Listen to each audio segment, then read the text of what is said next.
and Shapes by Products for Robots Incorporated is a set collection game with player unique abilities. The game is for 2 to 4 players, ages 8 and up, and takes about 30 minutes to play. This is an abstract game. Each player is randomly given a special ability. The game is essentially set collection by color. The goal is to earn the most points. You earn points by playing a set of same colored cards. Each turn you draw a card and then play either a set of 3 or more cards.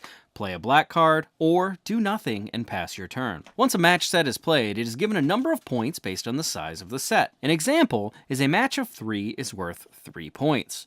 A match of 4 is worth 5 points, a match of 5 is worth 7 points, and so on and so forth. Once a set has been played, it is set in place and cannot be altered, except by an opposing player playing a black card on your set, which cancels out one of your cards in the set, thereby lowering the total number of points at the end of the game. There are also white cards that act as wild cards, but must be played with the set and not after the fact. The game plays until a player runs out of cards or the draw deck is exhausted, whichever comes first. Cards that haven't been played are subtracted from your score. The points are tallied, and the player with the most points wins.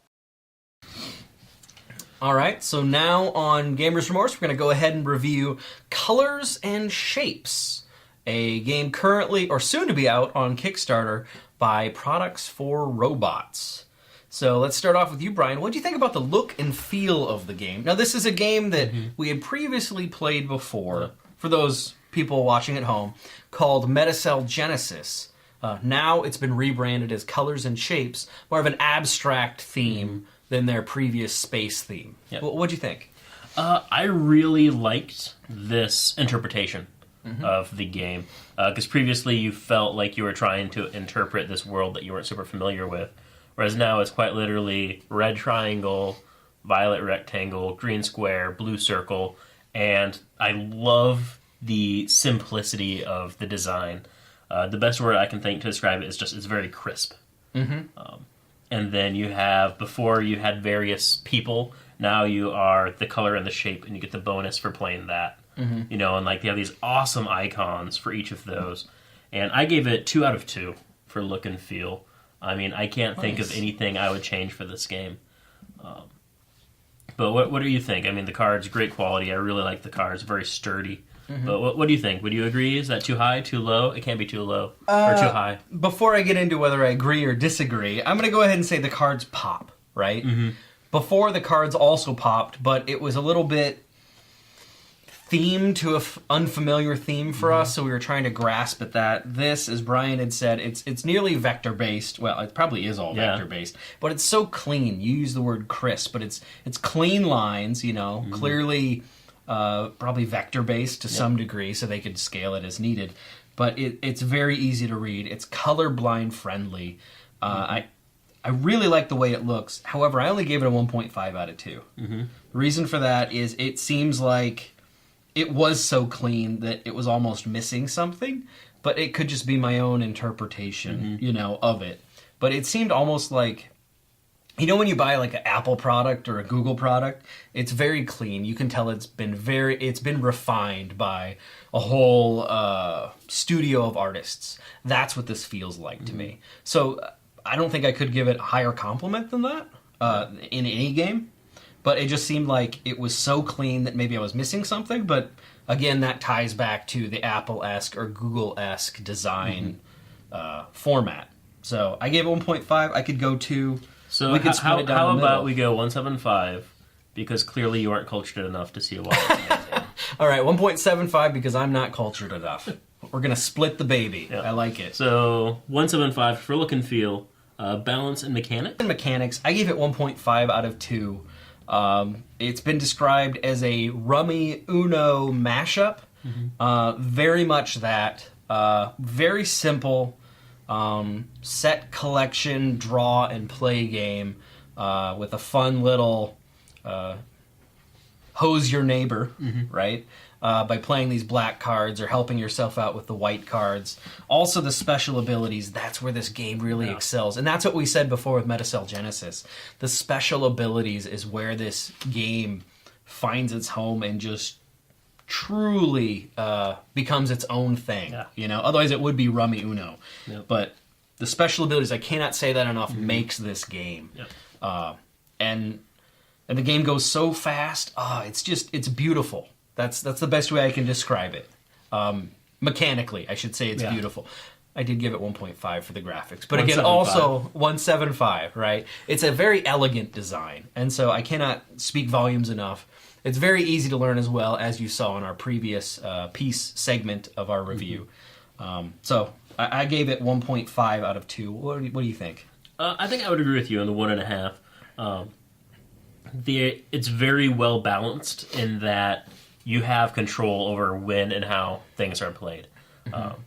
So you may have the ability to play a set, but you're going to wait because you want a larger hand to get more points because, they score exponentially. Right. At the same time, you might be like, I just need to get rid of cards. Yep. I just got my 3rd blue, my special ability is blue.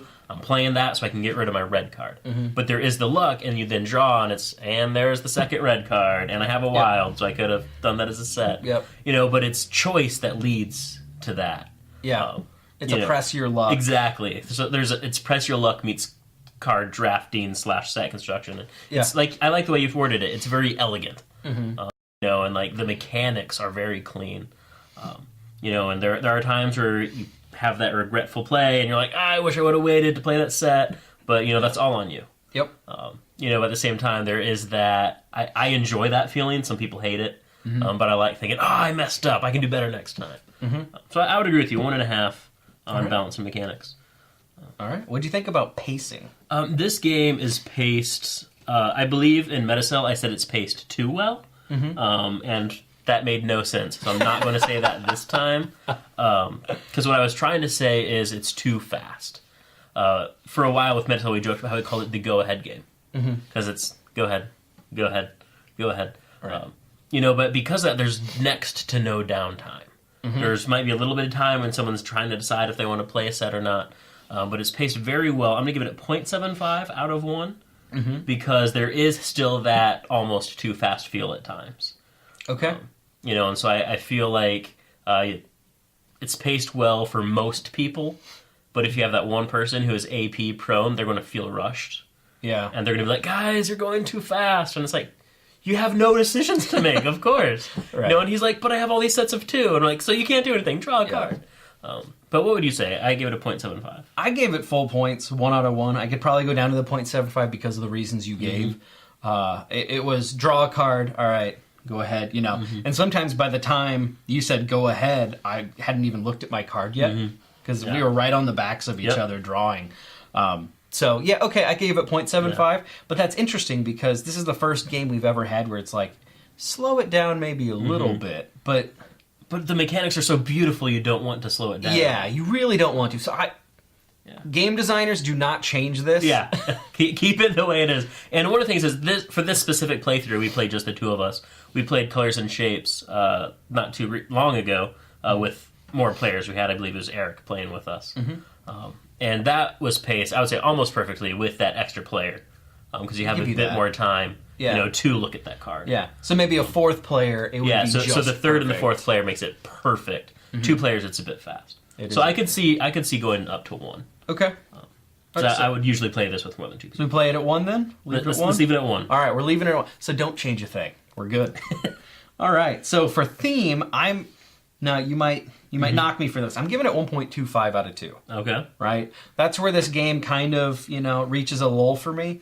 But it's also one of those games where it doesn't need a theme, so I'm internally conflicted on that. It seems like not having a theme didn't take away from it, unlike Metacell Genesis, where it was an unfamiliar theme that I didn't quite understand. This is a non-themed game, where it's obvious you have violet, purple, red, blue. They're just colors, with a fun little icon. It didn't need a theme, but at the same time, it felt, I don't know, I don't want to say empty, but it didn't really have a theme that I was like, oh yeah, I get this, You can work that with that, and instead it's just sets of things. Yeah. But maybe that's okay, too, Yeah. So I gave it 1.25 out of 2. What did you think? I'm going to try to sway you to 1.5. Okay. Using your own words. Okay.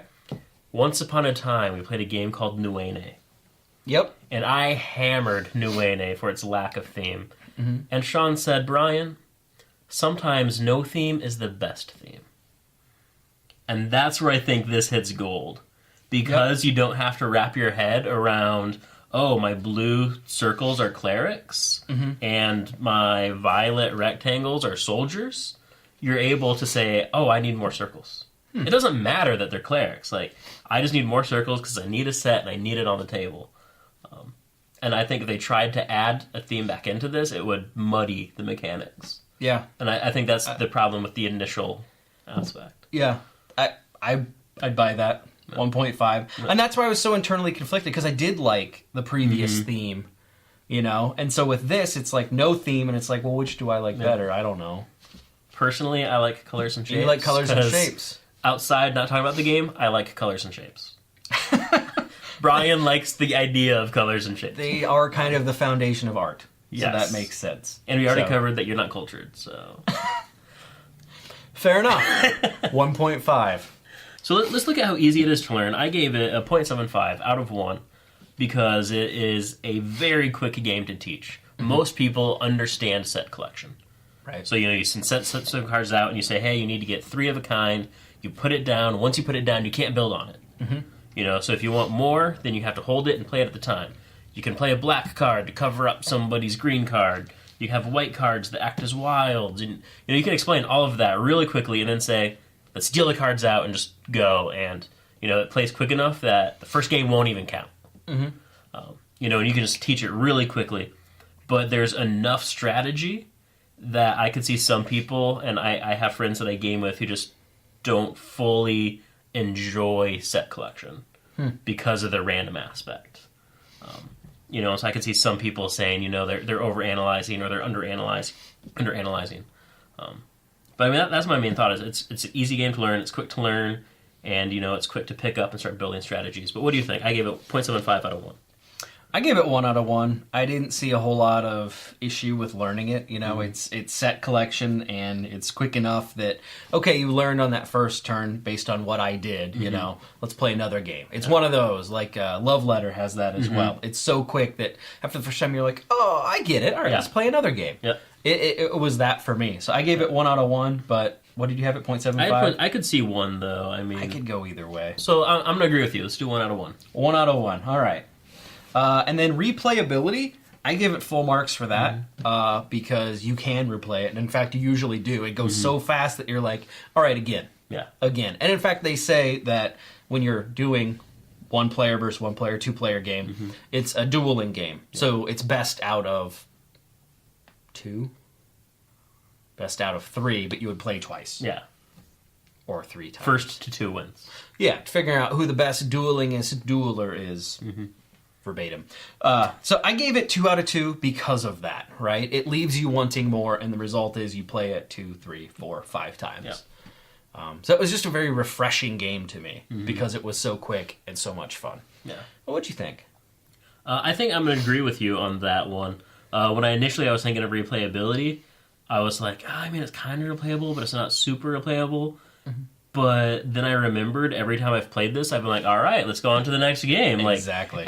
But I don't think of those 5 rounds as separate rounds. I think of them, as one entity. Yeah. But after that best of 3, usually if you're not the winning player, you're like best out of 5. Yep. Best out of 7. Best out of 11. And you're like, Brian, just stop already. But I'm like, no, best out of 23. It hasn't gotten that bad yet. But it's a very replayable game. And you'll see some of those play errors, and you're like, oh, I'm not going to do that next time. And so you want there to be a next time. It's a game where, it's quick enough. People are sitting around. You might have more than 4 people. Someone else walks in, and someone else is like, hey, I'm going to go grab some pizza. And you're like, all right, switching out, next round. It's a great game in that regard. Very replayable.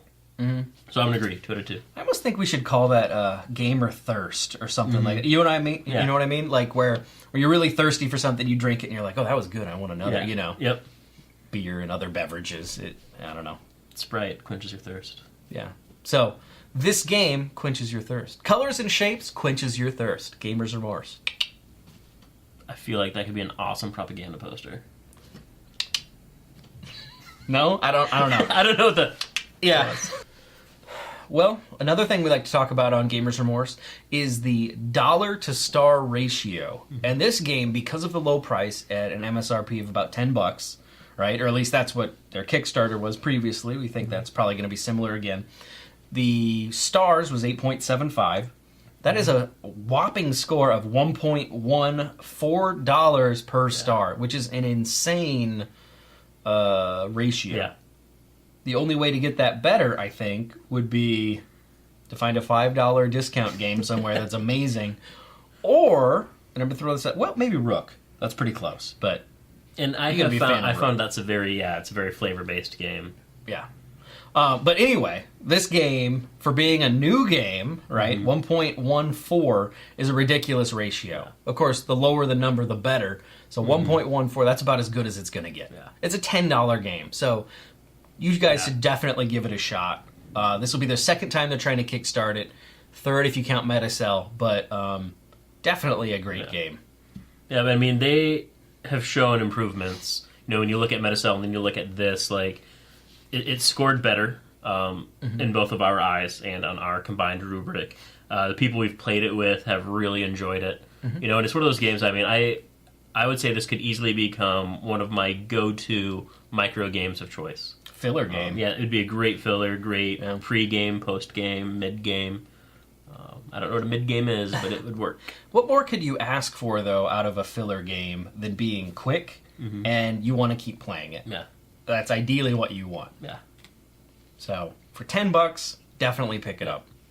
And that's where, I mean, I could even see if it was $15, I'd still recommend it. I mean, that'd be great. Yep. I mean, the replay value alone makes this worth it. Yep. All right. Well, that's 8.75 for The Color and the Shape here on Gamer's Remorse. All right. Thanks, guys.